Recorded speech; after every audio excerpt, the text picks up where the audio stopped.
একজন doctor chamber খুলেছে। বাইরে নোটিশ টানিয়ে দিয়েছে যে কোনো রোগের ফি ৩০০ টাকা। যদি রোগ ভালো না হয় তবে ১,০০০ টাকা ফেরত পাবেন। কিন্তু বল্টু এটা দেখে ভাবল, ডাক্তারকে বাঁশ দিয়ে ১,০০০ টাকা কামিয়ে নেই। ধান্দাবাজ বল্টু ডাক্তারের চেম্বারে যেয়ে বলল, ডাক্তার, আমি আমার জিহ্বায় কোনো টেস্ট পাই না। ডাক্তার তার অ্যাসিস্ট্যান্টকে বললেন ২২ নাম্বার বোতল থেকে কয়েক ফোঁটা ওষুধ বল্টুর জিহ্বায় দিতে।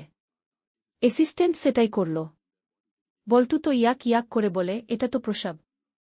ডাক্তার হেসে বললেন, এই তো আপনার মুখের স্বাদ ফিরে এসেছে। এবার ৩০০ টাকা দেন। কিছুদিন পর বল্টু আবার ফন্দি আঁটল, কিভাবে আগের ৩০০ টাকা উসুল করে ডাক্তারকে বাঁশ দেওয়া যায়। এবার চেম্বারে যেয়ে বলে, ডাক্তার, আমার মেমোরি লস হয়েছে, কিছু মনে রাখতে পারি না। ডাক্তার আবারও অ্যাসিস্ট্যান্টকে বললেন ২২ নম্বর বোতল থেকে ১ চামচ ওষুধ উনাকে খাইয়ে দিতে। এটা শুনেই বল্টু লাফ দিয়ে উঠে বলে, ২২ নম্বরে তো প্রস্রাব। ডাক্তার এবারও হেসে বলেন, জি, আপনার স্মৃতি ফেরত এসেছে। ৩০০ টাকা দেন।